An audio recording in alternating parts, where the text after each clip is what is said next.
You're tuned into Recovery TV, the voice of hope, with your host, John J. Tassoni Jr. Discussions and information on addiction and mental health issues. Here's your host, John J. Tassoni Jr., with today's guest. Welcome to another edition of Recovery TV, and I'm your host, John Tassoni. Narcan, please get it. It's used to save lives. Please get it. In the pharmacies, put it in your purse, put it in your car, take it out at night because it's affected by the weather, but it saves lives. We're down 7%. We need to be down 107%. My guest today is Mr. Fred Trapassi, who is the board chair for the Substance Use Mental Health Leadership Council of Rhode Island, and Fred also is doing some consulting work. So welcome, Fred, and thank you for joining us today. Thank you, John. So, Fred, I wanted to have you come on the show we'll talk about the new direction of the Leadership Council. Yes.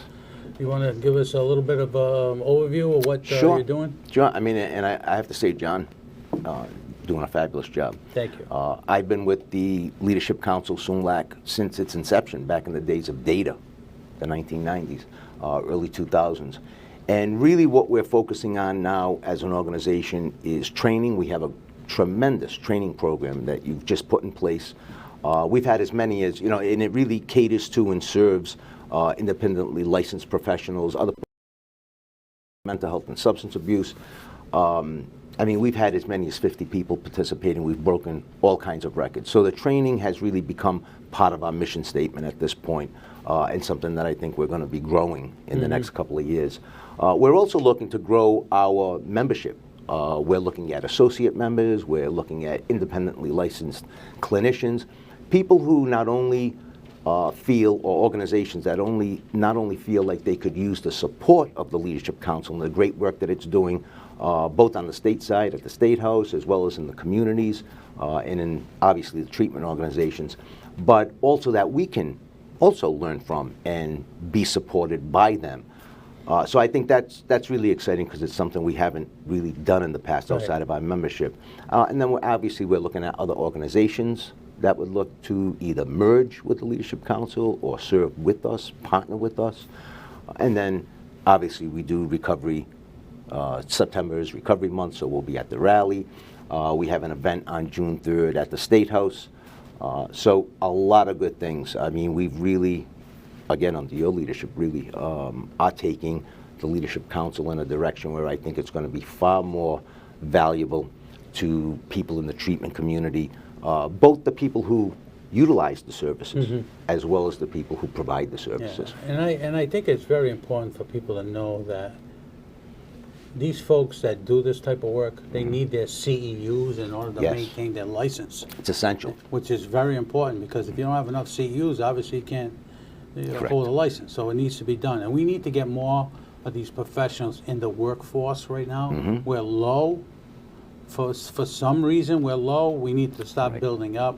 We need to be like the Boston Red Sox or the New York Yankees with their farm team, and need to bring the people up. And I have to say the New York Yankees too, because there's a lot of people in Rhode Island that are Yankee fans. So I put them both in the same pot. But I'm a Red Sox fan. As somebody who was actually in a box seat to watch the Red Sox get crushed yesterday, it was like football scores. I agree. But no, it's a very different direction, and in terms of like the CEUs, all of our professionals, master's level and licensed professionals, LCDPs, the CEUs are critical. And Rhode Island has always, for whatever reason, lagged behind with nurses, LPNs, doctors, licensed chemical dependency professionals, mental health professionals. So I think everything that we can do to enhance that and make it easier for them. Again, having 50 people in an online training session is pretty much unheard of in the training environment, regardless of whether it's SUMLAC or somewhere else. So people are responding and responding well, and we're hoping that will now create this kind of wave of people wanting to get involved, because we need them, John. I mean, you speak of the Narcan, but and Narcan is essential, but we also need the professionals that follow up once Narcan is deployed. Correct. And it's not funny, but it is funny that now that Rhode Island has legalized marijuana, they reached out to us just weeks ago about doing a training just like they do with the tips, with the people in alcohol. Now they want to do it with marijuana. Right. So I'm looking forward and pretty excited about doing something like that. Sure. Along with the National Council, who in the next couple of weeks I'll be having conversations with them to get a nationally known trainer in Rhode Island to train these folks. Whether it's either bi-monthly or quarterly or however the organization wants to do it, that's the way we have to do it. Because, Rhode Island has predicated their budget on substances, alcohol, legalization of marijuana, and gambling. There's no doubt about that. And all three are problem childs. Sure. And we have to nip it in the bud. Yes. It has to be responsible gambling. It has to be responsible medical marijuana. It has to be responsible drinking. Sure. We see the amount of accidents that we have on the road, death resulting. I mean, it's down a little bit, but you know what? We should have zero. Right. If you're smart enough to put the keys in your pocket and take an Uber or a Lyft, that's the smart way out. Not to get in your car and drive down the road and, God forbid, you hit somebody and kill somebody. That's not even... All three, right, can dramatically change lives in a negative way. Oh, no doubt. From death with fentanyl all the way through to, we're seeing a huge proliferation of alcohol abuse now, since post-COVID. And gambling. People go broke. They wind up spending, their rent check. They wind up spending their mortgage and their college education fund. Suicide can always become an issue in that kind of environment. So you're absolutely right, John. We need to do more, and my hat's off to them recognizing that, particularly with cannabis. The potency of cannabis now it's unlike anything I've seen in my almost 40 years of serving people in this field. Yeah, I'm really excited about that, and you've done a great job. Whoever devised the ripple effect was spot on. I've been in a number of places where you hear parents talking about their young children getting killed by a drunk driver. Been in a number of things about marijuana, overdose, etc. It is a ripple effect. Sure. And a damn hard one. Sure it is. A really hard one. Right. And again, with the proliferation of fentanyl, that can show up in anything. They make pills that people think they're taking, Xanax, or they think they're taking Valium, and it turns out to be laced with fentanyl. Marijuana, they found marijuana laced with fentanyl. Your next guest talks about vapes that are laced with fentanyl. And it takes just one puff, one hit, and now you've lost a child, you've lost a spouse, you've lost a parent. Unconscionable. And most addictions go hand in hand. Most smoke is drink, most drink is gamble. It just kind of goes hand in hand. The ripple effect. The ripple effect, of course. But I wanted to pick your brain too, Fred. Someone who has done a lot of work with adolescents. We got nothing in the state of Rhode Island. It's really, really sad how we spend as much money as we spend for out of placements of kids in different states. I want to talk about that when we come back. Sure. We're going to take a break. You've been watching Recovery TV, and I'm your host, John Tassoni. We'll be right back after these messages. And now, back to Recovery TV with your host, John J. Tassoni Jr. Recovery TV is made possible by our supporting sponsors and our title sponsor, AdCare. Now, here's John and today's guest. Welcome back to Recovery TV. I'm your host, John Tassoni. Mr. Fred Trapassi is in the house. He is the board chair of SUMLIC, Substance Use Mental Health Leadership Council of Rhode Island, and he also does some consulting work. Fred, thank you for joining us today. My pleasure. pleasure to have you on. And I want to get back to the adolescent Yes. care facilities, which we don't have any, which we're sending all these kids out of state. I think the numbers are in the 20 to 30 million now, the amount of kids that we're sending out of state. Why do you think the state does not want to put a facility here in Rhode Island? I know they have a $36 million facility they're in the process of doing now for girls, but nothing for boys. Right. What are we doing? And again, I'm so happy that they did something for girls. Something. It was so needed, but to think that it doesn't have to be done for young boys is just, you're taking your eye off the ball. Honestly, John, I mean, I could speculate, but I really don't know the answer to the question. We've known each other for years. And back in 2007, when I was Vice President, Senior Program Director at Phoenix House, which was a large national organization at the time, willing to spend millions of dollars on their end to really build up what was then known as Wallam Lake, was an adolescent facility. Right. I think we served up to 48 adolescents, girls and boys. But in 2007, 18 years ago, we had to get out of the business because the payments just could not support the level of clinical expertise, medical expertise, operational, it just did not support the needs of those children. And rather than, God forbid, have one of them die or have them escape and get hurt, we made the conscious decision to say, we can't renew this grant. And I don't know if things have gotten any better. It's important to tell the people that are watching this show that you're getting $180 a day per child. Actually, we were getting $98.50 per child from the state.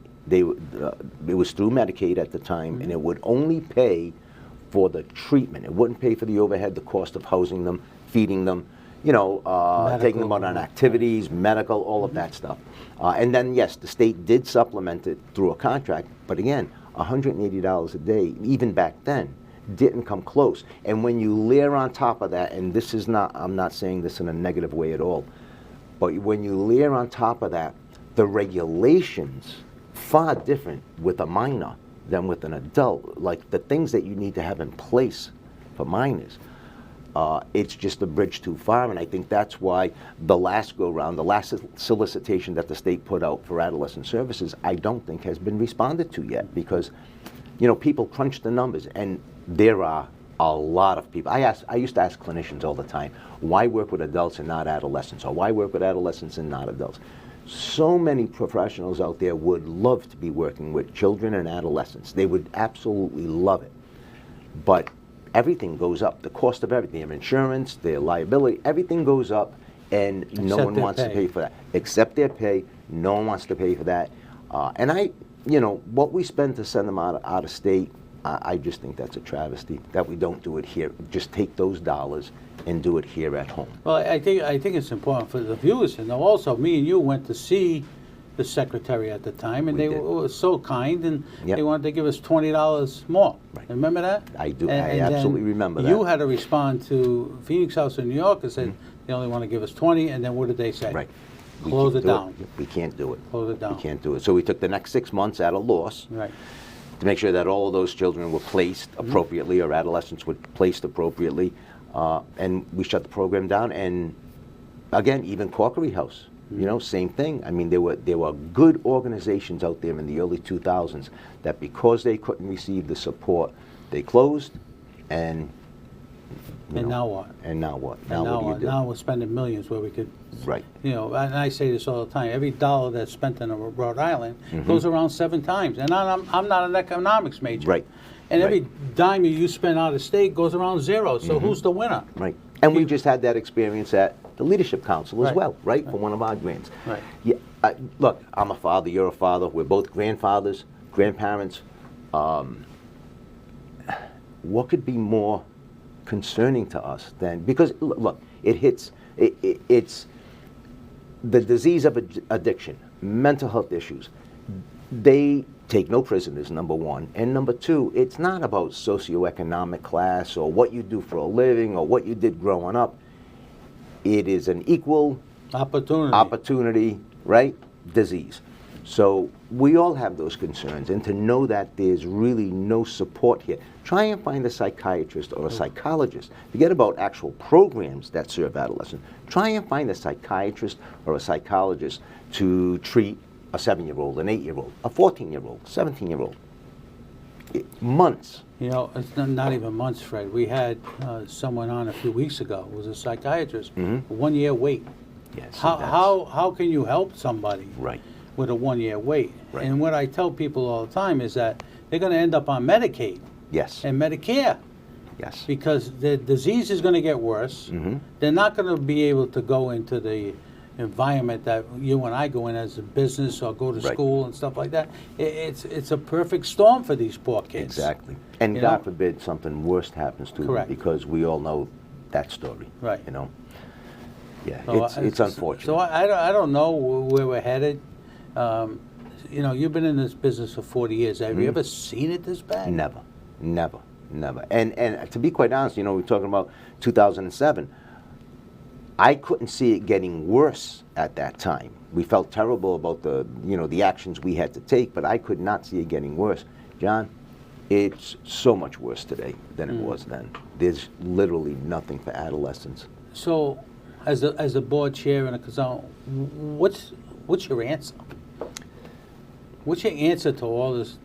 I think at some point, not just our elected officials, but I think we as individuals, we have to make our thoughts known. And whether you're currently, you have someone in your family or a good friend or a loved one that's experiencing these issues and you're not, you can't find treatment, I think whether that's part of your life today or not, it can become part of your life in a heartbeat tomorrow. People have to start speaking out. People have to start forcing the issue, because we spend money on so many things that I just don't feel are necessary. But to look, our children are our future. If we're not going to spend the money to make sure that our future is intact, what are we doing? I mean, why? Why are we? And they wonder why the Medicaid budget keeps rising every year. Right. Because now you're dealing with them as adults. Right. So now they're on SSI or they're on Medicaid because they can't function appropriately in society at that point. Right. And so many of them end up in jail. They end up incarcerated, or, again, God forbid, they end up dead. I don't understand why people don't see that and don't see the urgency. It's tragic. Yeah, it's very urgent. And I want to take a break, and when we come back, we'll just wrap it up. Sure. You've been watching Recovery TV, and I'm your host, John Tassoni. We'll be right back after these messages. And now, back to Recovery TV with your host, John J. Tassoni Jr. Recovery TV is made possible by our supporting sponsors and our title sponsor, AdCare. Now, here's John and today's guest. Welcome back to Recovery TV, and I'm your host, John Tassoni. Fred Trapassi, who is the board chair of SUMLIC, is in the house. He's also doing some consulting work. Fred, thank you for joining us today. My It's always pleasure. a pleasure to have you on. I want to talk a little bit, too, Fred, about, you got the Leadership Council now doing their own trainings and trying to reinvent themselves, I'll use that word, on a weekly and daily basis. Right. But we have a lot of problems in the state. A lot of problems, budgetary problems. We have legalization of marijuana, alcohol, opioid issues. Where do you see the state going? Someone who's not really in it to win it, but you're in it to Absolutely. try to solve a problem. Right. And I would like to see us win it in my lifetime. I think at some point, and look, we have some great people in the state that work with us and truly want to see things done and done right. I don't want to leave anybody with the impression that that's not happening. A lot of people. But I think at some point, the state is just going to have to acknowledge that, rather than spending money on some of the things they've been spending money on, they really have to make a full-fledged effort into treating, first and foremost, our adolescents, and then our adult population. Because all of the large expenses in the state, outside of actually, running the state, really can be attributed. They're at the end of that either addiction path or that mental health path, because again, when you look at the numbers of incarceration, the loss in the economy, and just through people that are showing up at work, the cost to Medicaid, Medicare, SSI. I mean, there are so many things, and that's not just federal dollars, because a lot of that is passed through the state. Right. It could be used on so much more. Use it on the treatment side, and we'll just have a population that will be so much better off, so much more happier, and so much more productive. And I mean, at the end of the day, that's what we want, right? Yeah. We want to be happy, productive. You know what, Fred? I got to tell you, I'm glad you're at the helm of the board of directors, because the vision. We need a good vision. The state needs a vision. We need a vision. But thank you for what you do. You're very right. And fentanyl. I mean, I'm sorry. Fentanyl. Narcan. Please, Narcan. I Fred. can't impress upon how important that is. Thank you very much. Yeah. All right, guys, we'll see you next week. Appreciate you watching TV.